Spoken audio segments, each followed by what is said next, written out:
अस्सलामुअलैकुम वरहमतुल्लाहि वबरकातुहू। Welcome back to JM mentor 2.0 YouTube channel. तो आज से हम लोग एडोबी ऑडिशन का कंप्लीट कोर्स सीखने वाले हैं, जिसमें आप लोग हर एक चीज़ सीखेंगे जिसकी आप लोगों को बेहद ज़रूरत थी।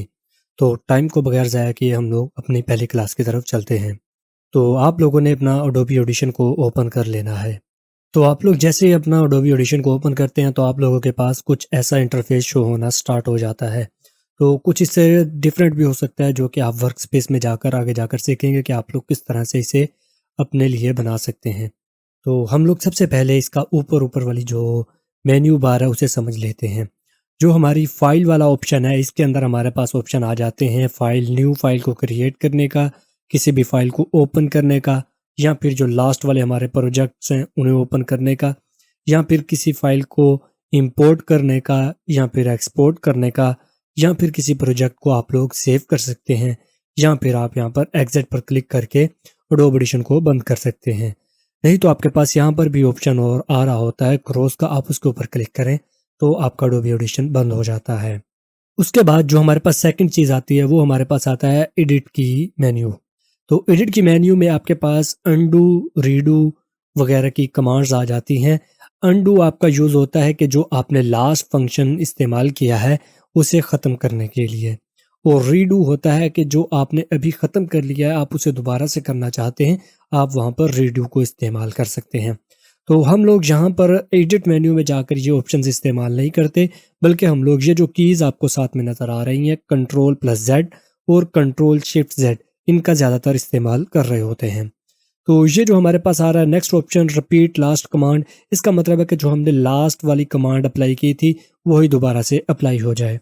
उसके बाद हमारे पास आ जाते हैं टूल्स, जिनमें हमारे पास मूव का टूल आ जाता है कि जिससे हम अपने क्लिप को आगे पीछे या कहीं पर भी मूव कर सकते हैं। उसके बाद रेजर का टूल आ जाता है, फिर स्लिप का आ जाता है, इसी तरह से time selection, marquee selection, lasso selection, और ये सारी चीज़ें आ जाती हैं जो कि हम आगे चलकर साथ साथ सीखेंगे इंशाल्लाह। तो उसके बाद हमारे पास आ जाता है इनेबल चैनल्स का ऑप्शन। इसमें आप लोग अपने चैनल्स को इनेबल कर सकते हैं। ये सारे फंक्शंस हम साथ साथ जब अप्लाई करेंगे उस वक्त आप लोगों को ज़्यादा समझ आएगी। अभी आप लोगों को सिर्फ ये चीज़ बतानी थी कि इसमें क्या क्या चीज़ें हैं। उसके बाद आपके पास एक ऑप्शन आता है कीबोर्ड शॉर्टकट्स का। आप इसके ऊपर क्लिक करके तो आप लोग यहाँ से अपनी मर्जी के जितने भी शॉर्टकट्स हैं वो देख सकते हैं कि कौन सा शॉर्टकट किस चीज़ के लिए इस्तेमाल होता है। तो इस तरह से आप लोग सारे शॉर्टकट्स को सीख जाएंगे बड़े ही आसानी के साथ। यहाँ से हम इसे ओके करके क्लोज करते हैं। उसके बाद जो नेक्स्ट चीज़ है हमारे पास एडिट में, वो हमारे पास है प्रेफरेंसेस। तो प्रेफरेंसेस के अंदर काफ़ी ज़्यादा चीज़ें आ जाती हैं, जिनमें आप लोग अपनी अपीयरेंस को चेंज कर सकते हैं। जो आपको ये सामने एडोबी ऑडिशन की लुक नज़र आ रही है, आप इसे चेंज कर सकते हैं। आपको मैं दिखाता हूँ, अपीयरेंस के ऊपर हम लोग करते हैं क्लिक, तो यहाँ पर आप लोगों के पास ये चीज़ आ रही होती है। ये आप उस वक्त देख सकेंगे जब हमारा ये वाला पैनल यहाँ से ऑन होगा। अभी हम जर्नल में जाते हैं। जर्नल में आप देखेंगे तो यहाँ पर आपके पास ये देखें जी, एडोबी ग्रे, इसका कलर चेंज हो गया। ठीक है, यहाँ से ये इसकी अपीयरेंस चेंज करता जाएगा। ठीक है जी, हमने सिंपल, मैंने यहाँ से डिफ़ॉल्ट को सिलेक्ट किया हुआ है और इसकी ब्राइटनेस को मैंने 0 किया हुआ है। तो यहाँ पर आपके पास जो एडिटर वाला पैनल है, इसको हम क्या करते हैं, इसे समझने के लिए हम लोग यहाँ पर एक छोटी सी रिकॉर्डिंग करते हैं। अस्सलामुअलैकुम वरहमतुल्लाहि वबरकातुहू। ठीक है जी, ये मैंने कुछ यहाँ पर रिकॉर्डिंग की है। तो मुझे ये होता है, इसका डिफ़ॉल्ट जो कलर्स हैं ना, ये डिफ़ॉल्ट है, लेकिन मैं इन कलर्स को चेंज करना चाहता हूँ। मैं यहाँ पर जाऊँगा एडिट में, प्रेफरेंसेस में, अपीयरेंस में, और यहाँ से मैं इसके अब कलर चेंज करूँगा। कलर्स को आप लोग कैसे चेंज कर सकते हैं, आपके सामने यहाँ पर ग्रीनिश कलर का आ रहा है एक कलर, तो हम इसे यहाँ पर, ये ग्रीनिश वाला कलर है, इसके ऊपर क्लिक करेंगे। अब आप जौन सा कलर चाहते हैं आप वो कलर यहाँ पर ऐड कर सकते हैं। तो मैं यहाँ पर येलो कलर को ऐड करने वाला हूँ। अच्छा, उसके बाद हमारे पास आ जाता है जी वेव फॉर्म बैकग्राउंड।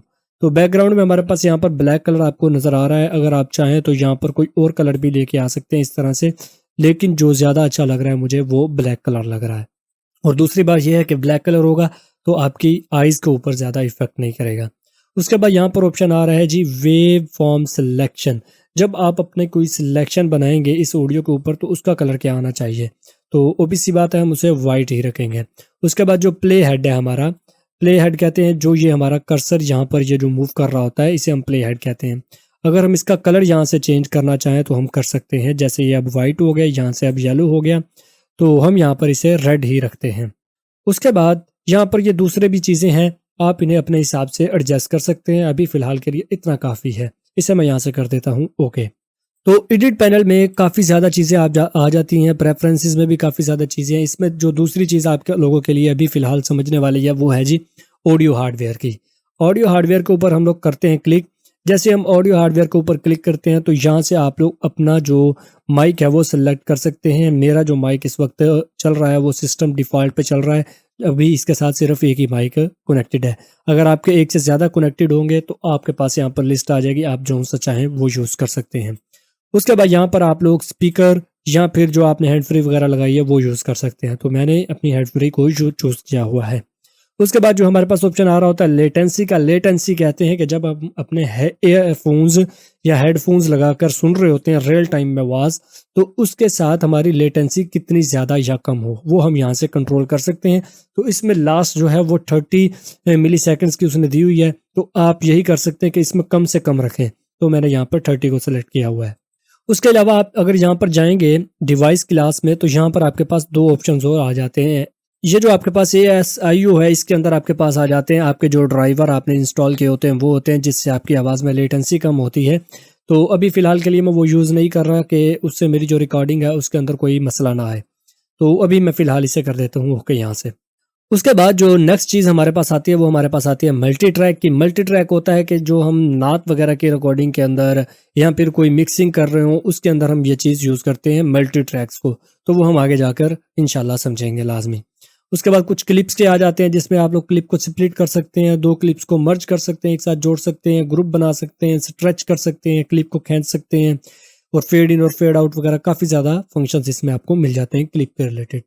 उसके बाद जो नेक्स्ट चीज़ है वो मोस्ट इम्पोर्टेंट चीज़ है, जिसके लिए आप लोगों के लिए मैं काफ़ी ज़्यादा क्लासेस लेके आऊँगा, क्योंकि इसके अंदर जितने भी ये इफ़ेक्ट आपको नज़र आ रहे हैं ये सब के सब हम लोग यूज़ करना सीखेंगे कि कौन सा इफ़ेक्ट किस चीज़ के लिए यूज़ होता है और उसका क्या काम है।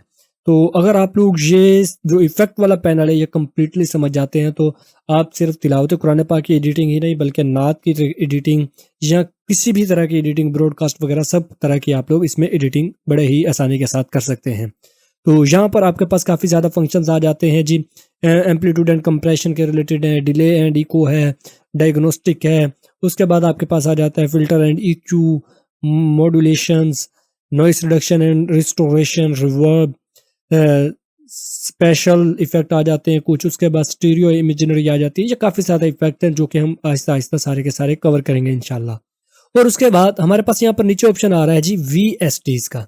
VST और VST3 ये क्या चीज़ है? ये वो चीज़ें हैं जो हमारे पास यहाँ पर एडोबी ऑडिशन के अंदर कुछ इफेक्ट्स होते हैं जो हमारे पास मौजूद नहीं होते, हमें वो अच्छे लग रहे होते हैं तो हम वो प्लगइन्स इसके अंदर ऐड कर लेते हैं। जैसे मैंने VST में इफेक्ट्स के अंदर आइसोटोप के ऐड किए हुए हैं और सुपर टून को ऐड किया हुआ है। तो आइसोटोप में ये वाले काफ़ी ज़्यादा फंक्शंस है। ये जो हमारे पास ये वाले फंक्शन है ये ज़्यादातर वॉइस ओवर के अंदर बहुत ज़्यादा इफेक्टिव होते हैं। ये भी हम इंशाल्लाह हमारा बहुत ज़्यादा फ़ायदा होगा इनसे, हम ये भी यूज़ करना सीखेंगे। उसके बाद हमारे पास आ जाते हैं VST3 में। VST3 में मैंने 2-3 तरह के प्लगइन्स ऐड किए हुए हैं, जिसमें मेरे पास वेव्स के प्लगइन्स मैंने ऐड किए हुए हैं। उसके बाद फेब फिल्टर मैंने यूज़ किया हुआ है जो कि हम लोग रिवर्ब और इसकी जो EQ है वो बड़ी ही ज़बरदस्त है जो कि हम आगे चलकर यूज़ करना सीखेंगे। उसके बाद मेरे पास एक और आइसोटोप के भी मैंने आपको बता दिए हैं। तो इसके अलावा भी ये 5 तरह के मैंने ऐड किए हुए हैं, जिसमें Antares, baby audio, FabFilter, super tone और वेव्स के प्लगइन्स ऐड हैं। तो ये सब के सब प्लगइन्स मैं इनमें इंशाल्लाह कोशिश करूंगा जो इम्पोर्टेंट होंगे वो इस वाले जो कोर्स है इसके अंदर हम यूज़ करना सीखेंगे इंशाल्लाह। तो ये सारी चीज़ें हमारे इफेक्ट्स में आ जाती है। फेवरेट्स क्या है? फेवरेट्स वो चीज़ है अगर हमने कोई हमारे जो इफेक्ट हैं वो हमें बहुत ज़्यादा पसंद है। देखें जी, यहाँ पर हमने इफेक्ट में जाना है और यहाँ पर जाएंगे VST में जाएंगे और यहाँ से हम लोग कोई भी इफेक्ट चूज़ करेंगे तो वो हम यहाँ से चूज़ कर लेते हैं। तो कुछ इफेक्ट्स होते हैं जो कि हम यहाँ पर फेवरेट में ऐड कर लेते हैं। फेवरेट में ऐड करने का क्या मतलब होता है कि हम बार बार यहाँ से जाकर इस तरह से ऐसे मूव करके यहाँ से जाकर सेलेक्ट ना करें, सिंपल फेवरेट में जाएं और यहाँ से वो अपना इफेक्ट चूज कर लें, बस सिंपल। अगर आप यहाँ से कोई इफेक्ट यहाँ से डिलीट करना चाहते हैं तो आप यहाँ से डिलीट कर सकते हैं एडिट फेवरेट में जाकर। जैसे आप लोग एडिट फेवरेट के अंदर जाते हैं तो आपके पास यहाँ पर ये एक लाइन बनी सी आ जाती है, इसमें आप लोग अपने मजीद जो इफेक्ट हैं वो भी ऐड कर सकते हैं, वो भी हम आगे चलकर सीखेंगे कि आप लोग किस तरह से ऐड कर सकते हैं, या फिर अगर कोई इफेक्ट आप डिलीट करना चाहें तो वो आप किस तरह से डिलीट कर सकते हैं। उसके बाद हमारे पास आ जाता है व्यू। व्यू में क्या चीज़ है, ये हमारे पास है जी वेव फॉर्म एडिटर। जब हम यहाँ पर मल्टी ट्रैक एडिटर पर जाते हैं तो हमारे पास कुछ इसका इंटरफेस चेंज हो जाता है, तो हमारे पास कुछ इंटरफेस कुछ ऐसा शो होना स्टार्ट हो जाता है। ये वाला इंटरफेस काफ़ी ज़्यादा कॉम्प्लेक्स आपको नज़र आ रहा होगा, क्योंकि इसके अंदर हम मजीद जो 2-2, 3-3, 4-4 या जितनी मर्जी चाहे 10-12 ऑडियोज़ को ऐड करके एडिट कर सकते हैं एक ही टाइम में, जो कि हमारा नात वगैरह या मिक्सिंग की प्रोडक्शन में यूज़ होता है। तो हम यहाँ पर जाते हैं वेव फॉर्म में, तो मैं दोबारा से अपने वेव फॉर्म में आ गया हूँ। ये देखिए, इन दोनों में टॉगल करने के लिए वेव फॉर्म और मल्टी ट्रैक यहाँ पर भी आप कर सकते हैं। उसके बाद व्यू में आपके पास और क्या आता है जी, सीडी एडिटर आता है, तो ये अभी फ़िलहाल हम यूज़ नहीं करेंगे क्योंकि हमने कौन सा सीडीज़ बनानी है इसमें। उसके अलावा आपके पास जूम वगैरह का ऑप्शन आ जाता है, टाइम डिस्प्ले का ऑप्शन आ जाता है, ये सारी चीज़ें आप इसमें ऐड कर सकते हैं। मैं फ़िलहाल इन्हें कुछ भी नहीं करूँगा। उसके बाद आपके पास आ जाता है ऑप्शन विंडो का। विंडो को समझना बहुत ज़्यादा ज़रूरी है, वो इसलिए कि आपके पास वर्क स्पेस आ जाती है कुछ, जैसा कि जो आपके पास डिफ़ॉल्ट वर्क स्पेस होती है वो कुछ इस तरह शो हो रही होती है आपके सामने, ठीक है जी। या इससे भी कुछ डिफरेंट होती है, क्योंकि मैंने ये साइड में थोड़ी सी एडजस्टमेंट की हुई है। ये वाला जो आपका लेवल्स वाला है वो आपका यहाँ पर नीचे नज़र आ रहा होगा, मुझे लेवल्स मैंने साइड पे लगाए हुए हैं ताकि थोड़ी क्लीन लुक आए। उसके अलावा आप लोग यहाँ पर वेव के अंदर जाके यहाँ पर क्लासिक को चूज़ कर सकते हैं, वो आपकी अपनी मर्जी, आपको कौन सा जो अच्छी लगती है। लेकिन हम ज़्यादातर जो यूज़ कर रहे होते हैं वो डिफ़ॉल्ट को यूज़ कर रहे होते हैं, तो डिफ़ॉल्ट जो होती है हमारी वो कुछ इस तरह की नज़र आ रही होती है। तो डिफ़ॉल्ट और जो मैंने अभी इसमें एडजस्ट की हुई है अपने चैनल के नाम से, वो कुछ इस तरह की है, सादा सी बिल्कुल। तो इसमें आप लोग इनको ऊपर नीचे करके मूव भी कर सकते हैं। ये देखिए जी, यहाँ पर ये आपके पास दरमियान में एक बना हुआ आ जाता है। अगर आप चाहें तो ये इफेक्ट रैक को छोटा करके जो आपका फाइल्स वाला रैक है उसे बड़ा कर सकते हैं, या फाइल वाले रैक को छोटा करके इफेक्ट वाले रैक को बड़ा कर सकते हैं। तो मैं यहाँ पर इफेक्ट वाले रैक को कंप्लीट कर देता हूँ। यहाँ पर 16 जो इफेक्ट्स हैं वो हमारे शो हो रहे हैं। उसके अलावा अगर आप चाहें तो इस वाली जो ये वाली आपका ये प्रोजेक्ट टाइमलाइन है, इसे अगर आप चाहें तो इसे आप छोटा बड़ा कर सकते हैं इस तरह से, ठीक है जी। वो सब आपके ऊपर डिपेंड करता है कि आप कितना रखना चाहते हैं।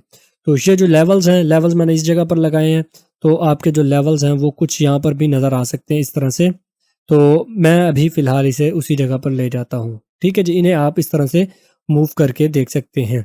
तो उसके बाद विंडोज़ में आपको कुछ एक्सटेंशन भी आप इसमें ऐड कर सकते हैं एडोबी पोर्टल से। उसके बाद इसे मिनिमाइज़ कर सकते हैं। उसके बाद आपके पास एम्पलीट्यूड स्टैटिक्स आ जाती हैं। ये सारी जो विंडोज़ है ना, मेरे पास अभी यहाँ पर कुछ विंडोज़ हाइड हैं, आपके पास कुछ नज़र आ रही होंगी। जैसे आपके पास यहाँ पर प्रॉपर्टीज़ वाला टैब भी एक नज़र आ रहा होगा, ये वाला मेरे यहाँ पर नज़र आ रहा है, आपका यहाँ पर साइड में नज़र आ रहा होगा। तो मैं यहाँ से इसे क्लोज़ कर देता हूँ ताकि जो हमारी एक अच्छी सी लुक आए, जो ज़्यादा रश रश ना लगा हो, साफ सी लुक आनी शुरू हो जाए इसमें, ठीक है। तो ये चीज़ होती है इसमें। उसके बाद हेल्प होती है कि अगर आपको कोई हेल्प चाहिए तो आप यहाँ से ले सकते हैं। तो आज की क्लास में इतना ही, क्योंकि क्लास काफ़ी ज़्यादा लंबी हो गई है। इंशाल्लाह अगली जो क्लासेस होंगी वो थोड़ी सी छोटी होंगी और आपको काफ़ी ज़्यादा सीखना मिलेगा। उम्मीद करता हूँ कि आप लोगों को एडोबी ऑडिशन का ये शॉर्ट सा जो इंट्रो है, इंटरफेस समझने का, वो अच्छा लगा होगा। तो अगर आप लोगों को इंट्रो अच्छा लगा है तो बाकी कोर्स में भी इंशाल्लाह आप बने रहें, तो आप लोगों को काफ़ी कुछ सीखने को मिलेगा। तो मिलते हैं नेक्स्ट वीडियो में। टेक केयर, अल्लाह हाफिज़।